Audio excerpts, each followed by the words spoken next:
Welcome back in, everybody. This is the 21 off season. It is the Kansas City Chiefs. This is the defensive backfield. Hope you're doing well today. There's so much to talk about. For the most part, this is a happy video today. I know sometimes I'm a bit of a kind of a bucket of cold water, a bit of a wet blanket, a Debbie Downer, but today, for the most part, what we're talking about is pretty much all happy and good stuff here in the secondary. I'm going to start here again, not to rehash an old video, but this is really important numbers. I'll start here with these numbers. I'll work my way through every single player. Then we'll go back through and look at some of the numbers for 2021. And then we'll look at some of the stuff for 2022 that I've got in mind. And then at the end, we'll zero in on one of these players and talk about them specifically. That's what we're looking at for today. $156 million for 9 players. We talked about that in an earlier video.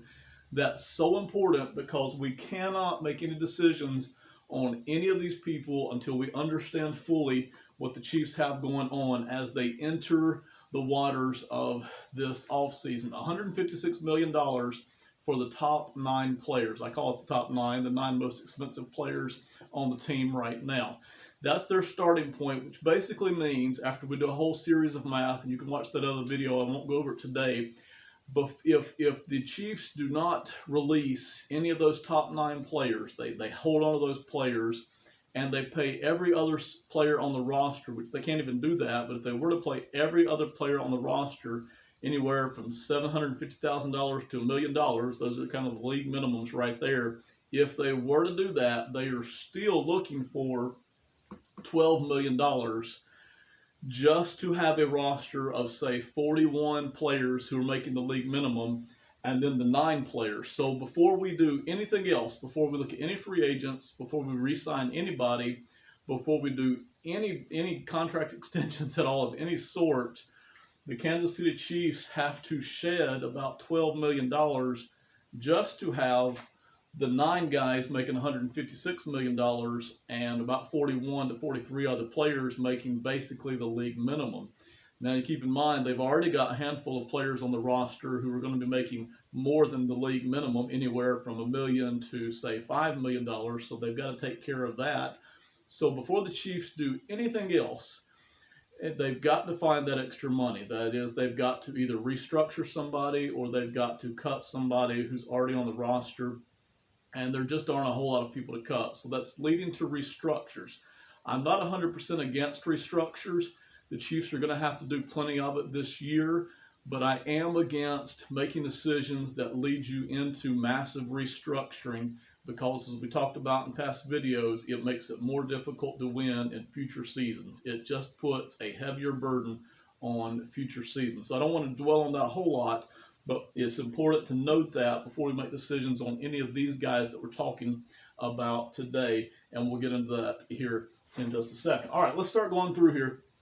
Tyron Matthew is at the top. This guy is the heart of the secondary. I'm not totally sure that I would have made the decision originally to bring Tyron Matthew in for that price tag that the Chiefs signed him to, but it has been an amazing decision for Kansas City. I don't know whose idea that was, Brett Veach or Andy Reid, but when they got together and made that decision to bring in Tyron Matthew, that has been a major payoff in every single way. The biggest reason that the defense improved over the past couple of seasons has been the secondary, and the biggest reason the secondary has improved has been that guy right there, Tyron Matthew. He is all over the field. I feel like they give him a lot of liberty, and he really soaks it up. He's quite an athlete. He's quite a football IQ. He's got energy. He is fantastic. He can do so many things so very well. He can blitz the quarterback. He's good in coverage. He can do the slot. He can do the big receivers if he needs to. He's good in zone. He's good at the safety position. He is just everywhere. He is fantastic. He is just a tremendous asset for the secondary, for the defense, for the team, for the city, etc., etc., etc. Now, you're paying for it. This season's cap number will be $20 million for him. I think it's coming in at 19.7, 19.5, something like that. So you're paying for every bit of what you're getting from Tyron Matthew, but he is worth it. And it was an excellent decision to bring him in 2 off seasons ago to go ahead and pay that big free agent tag number. And they have just done an excellent job in using him all over the football field And I fully expect him to be able to do the same thing in 2021. He's coming back. He's locked up. Yes, you're paying a lot there for that, but he is worth every penny of that based on the improvement that the defense has seen. This isn't just a good player, but this is just what the defense needed, among other things. It's not the only thing they did to improve the defense. There are a long list of things. None of them were more important than that guy right there, Tyron Matthew, and the effect that he's had on the defense. He is just everywhere, and he does so many things so well. $20 million cap hit for him. Juan Thornhill struggled with the injury this year. I really expect, and you never know for sure, every athlete is different. Sometimes our bodies just respond differently to the injuries. I really expect Juan Thornhill to look a lot more in 2021 like he looked in 2019, his rookie season. 2019, he was excellent. He really struggled this year. I think just about all of that, probably 95% of that, is due to the injury. Maybe the other 5% is due to some kind of a sophomore slump, if you want to call it that. But I really think you just attribute that to the injury. I fully expect Juan Thornhill in 2021 to come back and look like the safety that they saw him do in 2019. For him, I forget if it's $1.2 million, a little bit under $1 million, but it's roughly $1 million, so I'm not going to quibble over a couple of $100,000. That's the price tag on him. You're getting a great deal there. If he comes back, even if he doesn't come back and look as good as he did in 19, you're still not risking anything at all financially. But if he does come back and look like the guy he was in 2019, you're getting one heck of a deal right there. That's excellent draft work there by the Chiefs front office. Daniel Sorensen, this is an interesting guy. Okay, he's a free agent in 2021. He's been making somewhere around $4 and $5 million a season for the past 2 or 3 seasons. I don't think he's going to make more than that in free agency. He might even make a little bit less than that because he's about 30 years old, but I figure the number probably ends up somewhere around $4 million. Now, would I like to have Sorensen back? Yes. Is $4 million a season, $4.5 million a season? Is there a decent value in that for Sorensen? Again, yes. But keep this in mind. We don't have a lot of wiggle room here for Kansas City. Every extra dollar we spend this offseason is going to end up basically, by the time we navigate through the restructuring process, it's basically going to add a dollar to my 2022 cap hits and to my 2023 cap hits.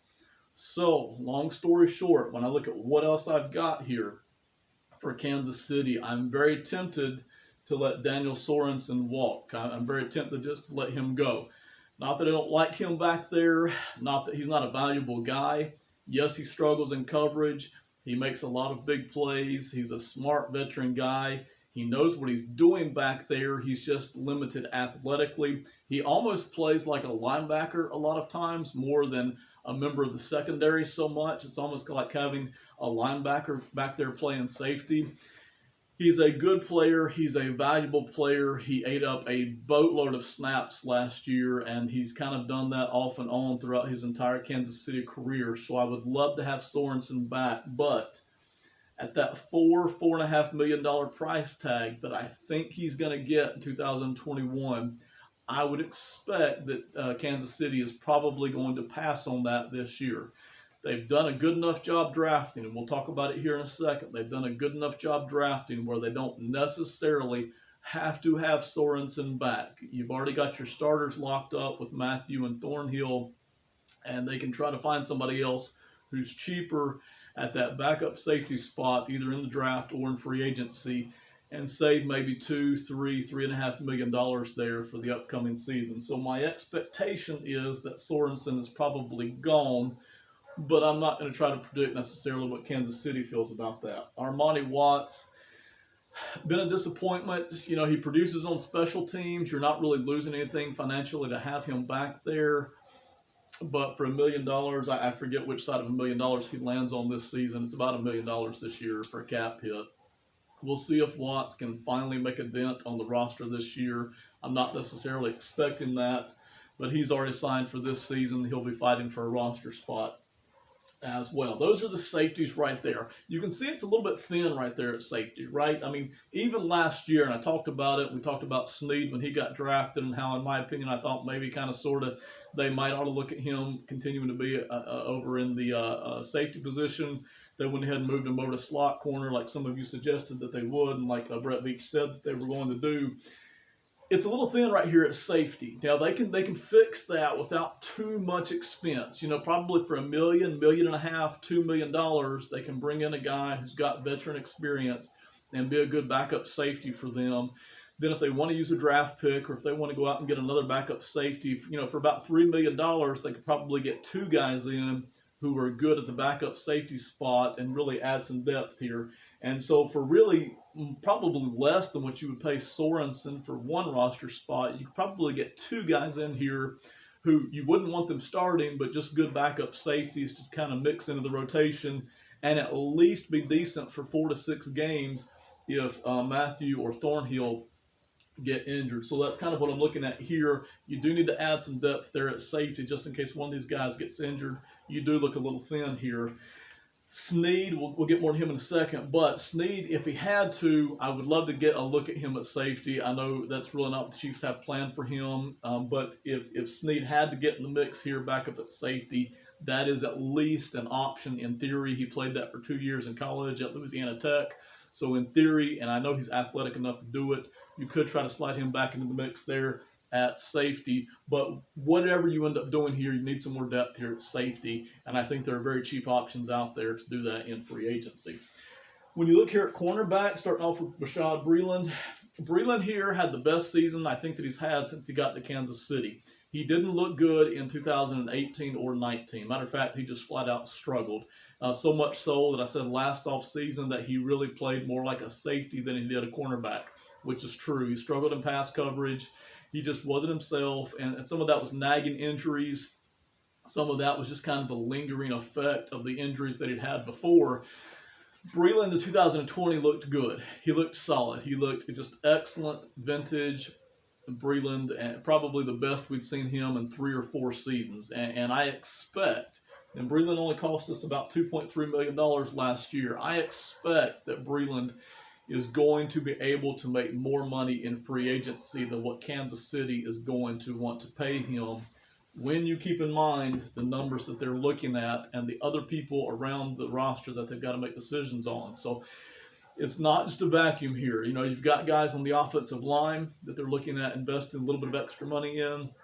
They've got guys at other positions that they're looking at investing extra money in. So these decisions are not made in a vacuum. And for Breeland, you know, I'm sure he would love to stay in Kansas City. I'm sure he would love to make another run at a Super Bowl. I'm sure he'd love to play with his secondary again. I'm sure he enjoys all of that. But I'm also sure that at his age, and considering the struggles that he's had over the past 2 or 3 seasons, I'm also sure that he would like to make a good bit more money than what he's made the past 2 or 3 years. And he's probably not going to be able to do that unless he hits free agency again. And this is something that I talk about with players all the time. You can make more money, but you may not be able to do it with the franchise you're currently at. And with Kansas City, with what all they're considering right here, I just really kind of sort of doubt that Breeland is going to be back. Now, would I like to have him back? Yes. Would I like to have him back at $2.3 million? Yes. I would restructure enough other contracts to make up that $1.5 million difference. I just think Breeland is going to be making a good bit more than that. And again, you never know how other people around the league are thinking. And with some, there's no doubt that the market is going to be depressed and suppressed this year because of all the coronavirus stuff and the attendance and everything like that. Even so, you never know what other teams are going to be thinking. And I feel like if Breeland hits free agency this year, he's probably going to be making somewhere in the $5-6 million neighborhood, that kind of a category. And the Chiefs are looking to cut right now. They're looking to cut some expenses, not add expenses, especially here in the secondary, especially here at CB, where they've got quite a few other options, even if they don't necessarily have anybody to fill out Breeland's spot. So I expect, and if it was me, I would probably let Breeland go simply because of all the financial considerations. Even though I really liked him last year and I would love to have him back, I like the way he played. I like his veteran leadership. I like all of that. But the price tag there may get a little too big. We'll see what Kansas City really thinks about their ability to replace Breeland with the offer that they do or don't give him here in the offseason. But he is a completely unrestricted free agent. Chauverius Ward. This is the player that I'm going to zero in on at the end if I can remember, and if this video doesn't get too long. Ward is a restricted free agent, which basically means other teams can negotiate and sign with him, but they may or may not do that depending on what Kansas City tender amounts him. Now, Kansas City could put a first-round tender on him. I don't think they're going to do that because that's going to put them at paying him probably $4.5 million, $4.7 million. They could put a second-round tender on him, which they may or may not end up doing that depending on what else they want to do with their other restricted free agents and what else they want to do. I've got some thoughts on that. I'll try to either include that at the end of this video or I'll do a separate RFA video at a separate time. There's a very good chance, though, that they can get him back for a relatively cheap price this year. Just don't know what that price is going to be. Don't know if that's going to end up around $2.3 million or if other teams start to come smelling around and jacking up the price. Just exactly what that price is going to be, and it also depends on whether or not Kansas City kind of puts a second-round tender on him or not. So there's a lot going on there that makes this particular Ward free agency, this restricted free agency, kind of complex. I'll either cover that at the end of this video or the next video. I definitely want Ward back. I like Ward so much. I really, really, really like Ward. He came out of the woodwork 2 seasons ago. I didn't even notice him in the playoffs in 2018. Some of you guys told me about him. I turned on the film. I loved him instantly. I love the way he locks in one-on-one with receivers. He doesn't dominate them, but he does a very good job. I don't think we've seen the best of Chauverius Ward.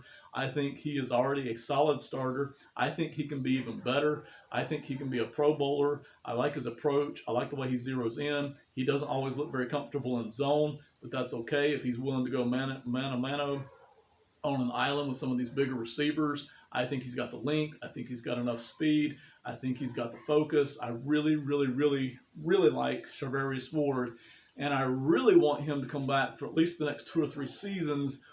But we got to talk price tag. We got to sort through all that. We got to kind of strategize a little bit. So more on him to come, but we definitely want Ward back. He's a restricted free agent. Sneed's a guy who came in last year, I think from Louisiana Tech, 5th-round draft pick. Some of you guys told me about him. They switched him back. He originally was CB in college. He went over to safety because of injury reasons for, I think, 1 or 2 seasons. Looked very good there, got drafted. Chiefs moved him back to his CB. He played mostly slot last year. They kind of moved him around a little bit, but for the most part, most of his snaps were covering slot receivers. He looked good doing it. This looks like, and again, Kansas City has done an excellent job here of drafting in the secondary, drafting with Thornhill, drafting with Ward, drafting with Sneed, drafting with Fenton. You've got here 4 guys that I don't know I necessarily would have drafted in the first place, but Kansas City has done an excellent job here of drafting in the secondary. Armani Watts notwithstanding, they have actually done a very good job here over the past 2 or 3 seasons of drafting these guys, or with Ward, that wasn't really a draft pick. That was bringing in off the from Dallas, off the undrafted free agent guys. But they've just done an excellent job here of bringing these guys in, and it's paying off. Like, they're hitting on these guys. I don't know yet that any of these guys are necessarily going to be absolute stars, but from what we've seen so far, they belong on an NFL football field. They look like they can be solid starters at least, and these are money-saving draft picks. When you hit, and we all get enamored with the star picks like the Tyreek Hills and the Patrick Mahomes, but these picks here, whether it's bringing in Ward from an undrafted free agent status, or Sneed, or Fenton, or Thornhill, they save a boatload of money, because basically what you get is a guy who either can start or be a really effective contributor for 4 seasons or 5 seasons. And those are millions and millions and millions of dollars you're not having to pay somebody else coming in from free agency. You're not having to overpay and have so much cap space tied up. So excellent work here by the Kansas City Chiefs here in the secondary with these guys. So Sneed comes in. He's playing slot corner. There's a part of me, because I know how athletic Sneed is. I know how much attitude he's got. I know how flexible and versatile he is. There's a part of me that kind of sort of hates to see Sneed just get wasted, if you will, on slot CB. That's not to say slot isn't important, but you've got Rashad Fenton down here, who's a draft pick kid, playing a very effective slot. So when Fenton's healthy, I would love to see Snead get moved all over the place. Now, is that going to hinder his growth? Maybe just a little bit, but we've seen other guys who really, really enjoy. Tyron Matthew obviously enjoys moving all over the place and just having that kind of freedom to be there at the safety position 1 minute, at the slot CB the next minute he's in the box, the next he's blitzing the quarterback, and then it just starts all over again.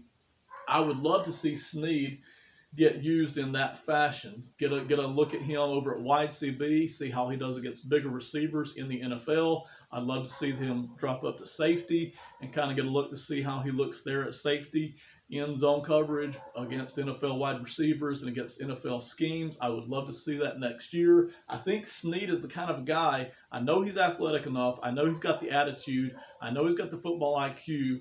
We'll see if it just clicks for him where he can play more than just slot CB in 2021 and beyond. He's got all of that, and they've done an excellent job here drafting him in the 5th round. Of course, the cap hit on him is going to be just around $1 million, give or take a couple of $100,000. Rashad Fenton here is a guy I really, really like. They've hit on this draft pick again. This is the guy who I think you just lock in to slot cornerback and you forget about it. As long as he's healthy, I think he plays a very, very effective slot cornerback position. That's not to say he's dominant. That's not to say that he's a Pro Bowler, because I'm not necessarily sure that Rashad Fenton is ever going to be a star, but he's just one of those workman players, and I think he's very consistent. I think that's what you've seen so far out of Fenton. Just about every time he steps on the field, he's just consistent. That's what I really, really like about Rashad Fenton here. Again, solid player, solid starter, and the price tag is right on this. When you look at all of it here, even though they've got a huge price tag on Tyron Matthew, when you start to look at how much they paid for everybody last year, it's pretty cheap secondary, really. You've got about 9 or 10 guys here who are making somewhere around $30 million. So you're averaging about $3 million a player for a secondary that wasn't dominant, but it was a very good and effective secondary. They picked up a lot of interceptions. They were very opportunistic. They were effective. They were a good secondary last year, and they were young. And so the price tag is right when you look at all these guys put together. Very good secondary work here. This is an excellent secondary that the Chiefs have put together. They made a good free agency decision with Tyron Matthew, and they've done a good job here drafting at some of these other spots. Deandre Baker, here's a guy that I'm pretty excited about. Now, I always felt just a little bit sorry, and I understand it's business and it's politics and it's everything else. I always felt a little bit sorry for Kansas City that they had to give up on Kareem Hunt, I think is his name. They had to give up on Hunt because Hunt 2 or 3 seasons ago just got too hot to handle. The stuff that he was going through, and then they had to turn around and watch him go and play for the Cleveland Browns for a couple of seasons, and he's been very effective with them. I always felt a little sorry for Kansas City for that. This is a chance right here, and we don't know for sure with DeAndre Baker, but this is a chance for Kansas City to kind of get a little bit of that back. DeAndre Baker is a guy who was drafted by the Giants. There were some character concerns, but almost everybody who looked at DeAndre Baker coming out of Georgia almost unanimously would say this is a top 20 kind of an athlete. Top 20, top 20, top 20. I forget exactly where he landed. It was late first round, I think, for the New York Giants. And this is a guy here who, no surprise really because of the reports that were out on him, found himself getting into some trouble. I think all of that trouble's behind him now. He's free to play football with no strings attached. So it's behind him. This is kind of like picking up a lottery ticket off the ground and you don't yet know what the winning value is. It might be $1 million or it might be $30, but whatever you get out of it, it's something that you basically got for free because the price tag on him was $850,000 in 2021. So with DeAndre Baker here, you're getting basically top 20 first round kind of athleticism out of Georgia. Now, again, his straight line speed is not insane. He's not fast for a CB. You wouldn't want to put him on some of the faster receivers in the NFL, but everything else checks out. His physicality, his ability to hunt for the football, his footwork, his technique, et cetera, et cetera, et cetera. It all checks out athletically. This is a guy who could conceivably be a really, really good CB. And if he's not even worth stepping on the football field, you're risking nothing financially. So with Deandre Baker here, I'm really, really excited here. And I'm sure a lot of you guys are already excited too, because you realize what he was at Georgia and what the draft prospects were for him coming out. And even with the character concerns, it seems like maybe that's behind him now, and you hope that stays behind him and in the rearview mirror. And if he can finally get on the football field and just stay on the football field and be in a good organization, which Kansas City is, you feel like, and there's really no pressure for him to do it because he's in a pretty good secondary, you feel like this is a guy who could very easily, at least from an athletic standpoint, take over for Rashad Breeland here at those wide receiver positions, covering some of the bigger and better wide receivers in the league, and at least give Kansas City a chance here. And if it doesn't work out, oh well, you've risked absolutely nothing financially here. This is an excellent move by Brett Veach. It's an excellent pickup. They did this, I think, in late November, late December, I forget. Excellent, excellent work here to bring this guy in. It does nothing but add athleticism and hope for the secondary. It could be a huge payoff, even if it's not. Again, you haven't risked anything. You didn't make a trade here. You didn't give up draft picks. You didn't give up big cap space. You may have made your secondary even better than Rashad Breeland has ever been. We'll find out here, but that's a very, very, very high-end kind of a lottery pick there, a lottery ticket that you picked up off the ground here, and we'll see what that results in for 2021. So that's everything we're looking at for 2021. I want to look ahead here now for just a minute to 2022, because you always, if you're going to be a good general manager at any place, anywhere, you have to be looking ahead, because the decisions that you make today affect 22, 23, 24. It always has an effect. So you have to be looking ahead. And here's what I'm seeing. For 2022, again, we're looking past here 21 for a second. We're looking at 2022. Juan Thornhill, already under contract at safety. Snead, already under contract for 2022. Fenton, already under contract for 2022. That's three guys right there who are young and should keep getting better. They'll get another year of experience in 2021. They will not cost you much money. That is three guys here who are going to be playing again together for another year. And if you can find a way to keep Ward, and basically Kansas City can keep Ward if they want to. It's just a question of how much money it's going to cost them. But if you can keep Ward here, I can't imagine, I haven't looked around the league completely, I can't imagine that there are too many secondaries in the NFL who have four guys this young who could be playing together for 4 seasons. That is 2020, 2021, and 2022. And that, for me, is a really exciting, almost irresistible prospect to have 4 guys who, by the way, they're not just random draft picks. They already have been on the football field, and they already have looked really good at times. Can they get even better? I think with Thornhill, he can get even better. I think Thornhill has the ability to be a Pro Bowl safety. I think Ward has the ability to be a Pro Bowl CB. I think with Snead, it's still a bit too early to tell just how good he can be, but I know we haven't seen the best of Snead. And with Fenton, even if he doesn't get better, I really like his consistency. So to me, that's an exciting prospect. If you can get Ward for anywhere, and again, I'm a little scared to put numbers out there on Ward. This video is too long. We'll have to do a whole separate video with Ward and with the RFAs. If you can get Ward for anywhere, I mean anywhere in the $2 to $4 million category, I think you do that in a heartbeat, whether it's 1 season, 2 seasons, or 3 seasons per season. $2 to $4 million, I think you just eat that right up. And what that does, it basically locks up 3 CBs and 1 safety in a league that is dying for secondary help right now to help cover all of these passing teams that are passing and throwing the football all over the field. That gives you 4 guys who are young, getting better, and already have at least 1 season together. In the case of Ward, Fenton, and Thornhill, they would already have had 2 seasons together. So to me, that's almost irresistible to just go ahead and get Ward somehow, figure that part out. I know it's going to take a little bit of restructure money. I know that's going to put a little bit of a burden on 22 and 23, but I'm willing to do that to keep those 4 young players together for at least 2021 and 2022. And to me, that's really, really exciting. Now, The flip side of that is Tyron Matthew. Now, he's the glue. He is the glue that holds this entire secondary together. How good would this secondary be if not for Tyron Matthew last year? Probably not very good. It would probably be a little bit below average. He really elevated this entire secondary. How good can they be in 2022, looking ahead, if they don't bring Matthew back in the 22 offseason, which they may or may not? We'll have to talk about that some other time. But Tyron Matthew is a free agent in 2022. He's the guy who holds this entire secondary together. Can these guys, these young guys, the Fenton, Snead, Baker, Ward, Thornhill, whoever else they add to it during this offseason and next, can they be good enough to stand up on their own and be an excellent secondary? And you take this cap space here, this $20 million in 2022. I know some of you don't like looking ahead, but I can't resist. How good can they be in 2022 if they didn't have Tyron Matthew, if these other guys are growing up and getting younger, and you can take that cap space and then put it somewhere else on a roster that is going to be needing that cap space in 22 and 23.